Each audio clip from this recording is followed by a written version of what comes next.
10-20 दिन पहले तो मेरा रूटीन कुछ ऐसा हुआ करता था कि टेस्ट रेगुलर चलते थे। मतलब मैं मॉर्निंग टेस्ट देता था, उसके बाद फिर अगले दिन जो है टेस्ट मैं वो इवनिंग में देता था, फिर उसके अगले दिन मैं मॉर्निंग टेस्ट देता था। तो इस तरह से क्या होता था कि मेरी मॉर्निंग और क्योंकि तब तक शिफ्ट आई नहीं हुई होती है ना, कि हमें किस तरह से एडवांस में तो हमें दोनों समय टेस्ट देना है, ठीक है।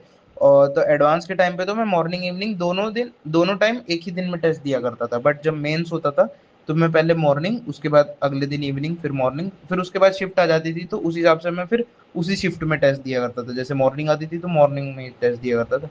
10-20 दिन जो है ना, हमें बॉडी क्लॉक हमारी सेट करनी होती है कि हाँ उस दिन मैं एग्जाम के दिन उठूंगा तो मैं सबसे पहले ब्रश करूंगा, ये सारी चीजें करूंगा।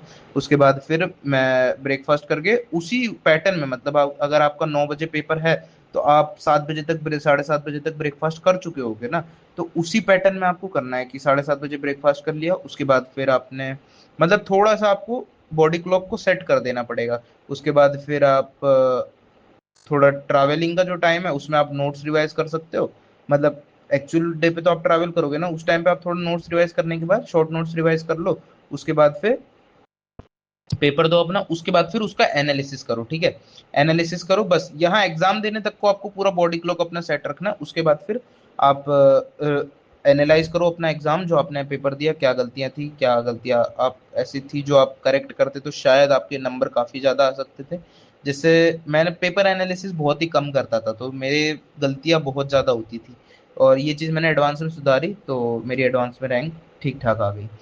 और फिर इसमें आगे हम ये कर सकते हैं कि जैसे उसके बाद हमने हमारे जो नोट्स में गलतियां थी सारी चीजें करेक्ट करी, फिर उसके बाद उन्हें पढ़ा, ठीक से रिवाइज किया सब्जेक्ट वाइज।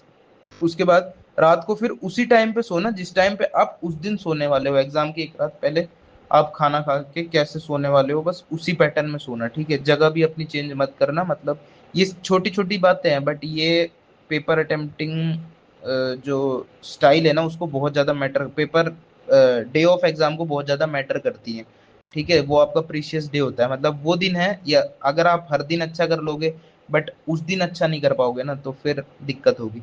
सो इसलिए अपने बॉडी क्लॉक को सेट रखो ताकि उस दिन वो सारी चीजें ऑटोमेटिकली हो, आपको किसी चीज को फोर्स ना करना पड़े।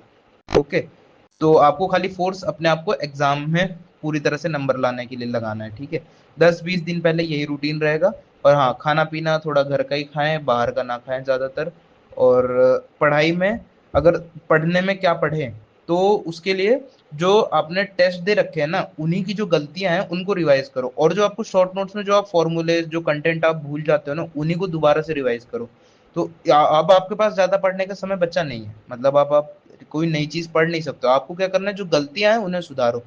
अगर आपका 70 से 80% सिलेबस कवर्ड है, 20-30% छूटा भी हुआ है, कोई दिक्कत नहीं है, बट आपका 70 से 80% वो अच्छी तरह से कवर है ना, कि आपकी जो गलतियां हैं आपको वो भी पता है, आप पेपर कैसे अटेम्प्ट करोगे आपको वो भी सारी चीजें पता है, तो आप बहुत ज्यादा बेटर स्थिति में हो। जो जिसका मतलब 100% सिलेबस कवर्ड है बट उसे पेपर अटेम्प्टिंग स्टाइल नहीं पता, उसे बहुत सारी चीजें, मतलब उसे क्या गलतियां करता है वो अक्सर एग्जाम में।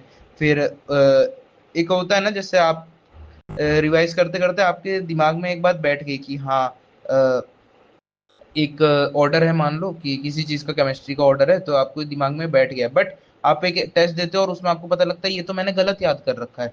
तो आपको अब उस हैबिट को चेंज करना है कि वो चीज गलत है, गलत है, गलत है। आपको अब आपको दिमाग में ये चीज बिठानी है, और एग्जाम वाले डे में वही क्वेश्चन आएगा, मतलब बहुत ज्यादा चांसेस होते हैं इसी तरह के क्वेश्चन आते हैं, ठीक है। सो बस इसी बात को ध्यान रखना है कि अपनी गलतियों को सुधारना है, इस टाइम पे कोई एक्स्ट्रा चीज नहीं कवर